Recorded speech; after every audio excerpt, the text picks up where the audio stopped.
نظم نمبر 5 ماں۔ آج کی نظم کا عنوان ہے ماں۔ ہم جانتے ہیں کہ ہمارے نزدیک ہمارے تمام رشتوں میں ہمیں سب سے محترم، سب سے نزدیک، سب سے قریبی رشتہ کس کا ہے؟ ہماری ماں سے ہوتا ہے۔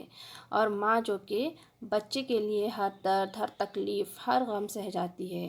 بچے کو دیکھنا، اس کے ہر کام میں مگن رہنا ہی ماں کو اس بات کا احساس ہوتا ہے، اس بات کی خوشی کا احساس ہوتا ہے۔ وہ اپنے بچے کی دن رات ہمیشہ بچے کی فکر میں لگی رہتی ہے، بچوں سے محبت کرتی رہتی ہیں، بچوں کے لیے دعائیں مانگتی رہتی ہیں، بچوں کے ہر تکلیف و پریشانی کو بھی ذرا سا بھی دیکھ کر وہ پریشان ہو جاتی ہے۔ ہم سب اپنی ماں سے بہت پیار کرتے ہیں اور ہماری ماں بھی ہم سے بہت زیادہ پیار کرتی ہے۔ اس نظم میں شاعر نے یہی بتایا ہے، ماں۔ دیکھتے ہیں پہلی بات، دنیا کے تمام رشتوں میں سب سے محترم رشتہ ماں کا ہوتا ہے۔ اللہ کے رسول صلی اللہ علیہ وسلم نے فرمایا کہ ماں کے قدموں تلے جنت ہے، یعنی جو انسان ماں کی خدمت کرے وہ جنت کا حقدار ہے۔ ماں کو بھی اپنی اولاد سے بے انتہا محبت ہوتی ہے۔ وہ ہر لمحہ اپنی اولاد کا خیال رکھتی ہے، اپنے آرام و سکون کا مطلق خیال نہیں رکھتی، بلکہ اپنی اولاد کی بہتر تعلیم و تربیت کے لیے ہمیشہ کوشاں رہتی ہیں۔ اسی لیے کہا جاتا ہے کہ ماں کی گود بچے کا پہلا مدرسہ ہے۔ ذیل کی نظم میں شاعر نے ماں کی محبت کے مختلف پہلوؤں کو اجاگر کیا ہے۔ ہم سب جانتے ہیں کہ ہماری ماں جو ہے، یا ہر کوئی جو بھی ماں ہوتی ہے وہ اپنے اولاد سے بے انتہا محبت کرتی ہے۔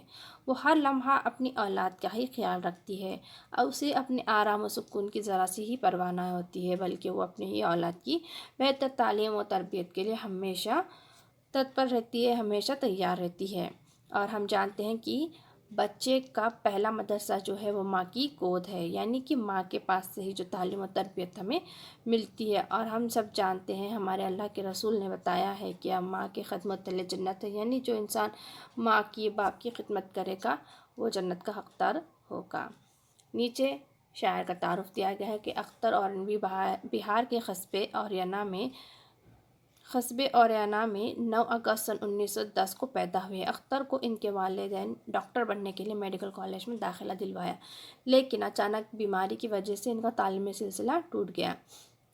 بعد میں انہوں نے ایم اے کیا اور پٹنہ میں یونیورسٹی میں لیکچرر ہو گئے۔ اختر اورانوی نے تنقید، افسانہ نگاری، ناول نگاری، ڈرامہ نویسی اور شاعری کے میدانوں میں کامیاب طب آزمائی کی۔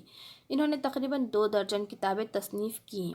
انجمن آرزو، شاعری، منظر و پس منظر، افسانے، حسرت تعلیم، ناول، قدر و نظر، تنقید وغیرہ ان کے تصانیفات ہیں۔ 31 مارچ سن 1977 کو وہ اپنے خالق سے جا ملے۔ یہ نظم انجمن آرزو سے لی گئی ہے۔ یہاں بتایا گیا ہے کہ اختر جو ہیں وہ ایک افسانہ نگار ہیں، ناول نگار ہیں، تنقیدی ہیں اور ڈرامہ نویسی، شاعری، تمام میدانوں میں انہوں نے اپنا کارنامہ انجام دیا ہے۔ اور آج جو ہم نظم دیکھنے جا رہے ہیں وہ ان کی نظم انجمن آرزو سے لی گئی ہے۔ دیکھتے ہیں نظم کے تعلق سے، اے کہ تیری گود میں پلتی ہے جان ناتواں، اس کا غم کھانا ہے تیرے واسطے آرام جاں۔ کس قدر بچے کی خاطر سختیاں سہتی ہے تو، سختیوں کے جھیلنے پر بھی مگن رہتی ہے تو۔ جان چھڑکتی ہے تو اپنے لال پر صبح و مساء، آنچ تو آنے نہیں دیتی کبھی اس پر ذرا۔ تو ہے آب زندگی کا چشمہ اس کے واسطے، تیرا سایہ ہے ہما کا سایہ اس کے واسطے۔ دور ہو جاتا ہے تجھ سے جب تیرا نور نظر، حجر میں بچے کے جلتے ہیں تیرے قلب و جگر۔ لیتی ہے 100 جان سے اس کی بلائیں بار بار، دم بدم دیتی ہے تو اس کو دعائیں 100,000۔ تیری ایک نظر محبت دشمن رنج و الم، اے بہار بے خزاں جنت تیرے زیر قدم۔ پرورش پاتی ہے تیری گود میں انسانیت، تیری ہی آغوش میں ملتی ہے اس کو تربیت۔ ہیچ ہیں کونین کی تیرے مقابل دولتیں، تیری ہی تعلیم سے پاتی ہے قومیں رفتیں۔ خلق کر سکتی ہے بچے میں تو قلب شیر نر، تو اگر چاہے بدل دے قسمت نوع بشر۔ دیکھیے شاعر کہتا ہے کہ ماں جو ہے کمزور ننھے بچے کی پرورش کرتی ہے، اس کے لیے دکھ اٹھاتی ہے۔ ہم جانتے ہیں کہ ہمارے ماں ہمیں جب ہم بہت چھوٹے تھے تب سے لے کر آج تک ہمارا خیال رکھتی ہیں، اور ہر طرح سے وہ ہمیں ہر مشکل سے، ہر آفت سے بچاتی ہے۔ جب ہم اتنے چھوٹے ہوتے ہیں کہ ہم کچھ نہیں کر سکتے، تب سے ہماری ماں ہمارا خیال رکھتی ہے، ہمارے لیے دکھ اٹھاتی ہے اور ہر وقت ہمارے ہی کاموں میں مگن ہوتی ہے۔ بچے کے لیے دکھ اٹھانے میں بھی اس سے راحت کا احساس ہوتا ہے۔ جب بھی ماں کو تکلیف ہوتی ہے تو وہ تکلیف کا اظہار نہیں کرتی، بلکہ وہ اپنے بچے کے لیے اپنا ہر درد، ہر تکلیف سہ جاتی ہے، ہر غم اس کے لیے، ہر تکلیف اسے راحت کا احساس دلاتی ہے۔ وہ ہر حال میں اپنے بچے کی دیکھ بھال میں مگن رہتی ہے، چاہے وہ خود بیمار بھی ہو تبھی بھی وہ اپنے بچوں کی ہی پرواہ کرتی رہتی ہے، اس پر جان چھڑکتی ہے، خود تکلیف اٹھاتی ہے مگر بچے کو کوئی تکلیف نہیں ہونے دیتی۔ ہم سب اپنی ماں سے واقف ہیں، ہم جانتے ہیں کہ ایک ماں کی محبت کتنی شدید محبت ہوتی ہے، اور وہ ہر غم، ہر تکلیف اپنے بچے کے لیے سہ جاتی ہے۔ اسے اپنی تکلیف، اپنا جو بھی درد ہے وہ اسے راحت کا احساس ہوتا ہے، کیونکہ وہ اپنے بچے کی تعلیم، تربیت، بچے کا خیال رکھنا، اس کی دیکھ بھال کرنے میں ہی وہ ہمیشہ مگن ہوتی ہے۔ ماں بچے کے لیے آب حیات کا چشمہ ہے۔ ماں کا سایہ اس کے لیے گویا ہما کا سایہ ہے جو بچے کی تقدیر بدل دیتا ہے۔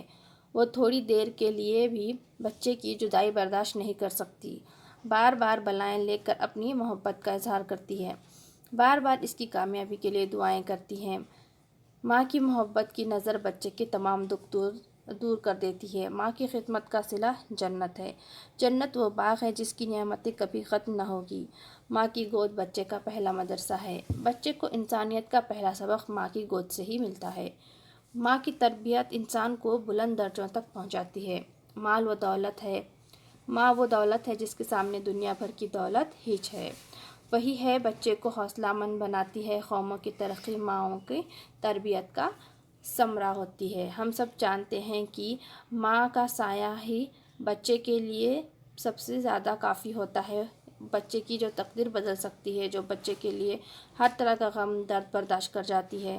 اس کے علاوہ وہ اپنی بار بار بلائیں لے کر وہ ماں اپنی محبت کا اظہار کرتی ہے۔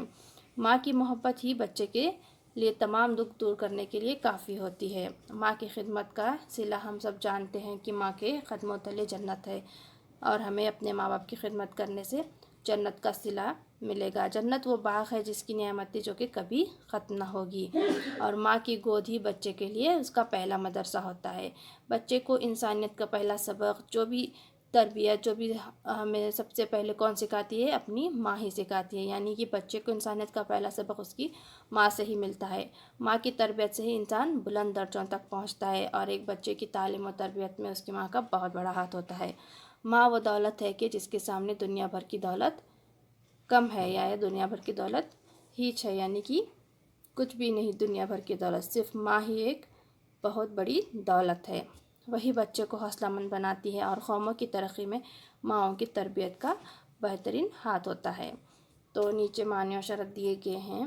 جانے ناتواں یعنی مراد کمزور بچہ۔ آرام جاں یعنی وہ جس سے دل کو سکون ملے۔ صبح و مساء یعنی صبح اور شام۔ آن جانا نقصان ہونا، چوٹ لگنا۔ آب زندگی کا چشمہ مراد جس سے بچے کو زندگی ملتی ہے۔ ہما ایک مشہور خیالی پرندہ جس کے بارے میں کہا جاتا ہے کہ جس کے سر پر سے گزر جائے وہ بادشاہ بن جاتا ہے۔ ہما کا سایہ ہونا یعنی مراد خوش نصیبی سی ہے یہاں۔ نور نظر یعنی آنکھوں کی روشنی، مراد بیٹا یا بیٹی۔ دم بدم یعنی مسلسل۔ دشمن رنج و الم، دکھ درد دور کرنے والا۔ بہار بے خزاں، ایسی بہار جس سے خزاں نہیں، مراد ماں۔ ہیچ یعنی کہ کم تر، معمولی۔ کونین یعنی دونوں جہان، دنیا اور آخرت۔ قلب شیر نر، شیر جیسا دل، مراد بہادر۔ نوع بشر یعنی مراد انسان۔ تو آج ہم اس نظم کے بارے میں دیکھ چکے ہیں جو کہ ماں نظم تھی، نظم نمبر 5۔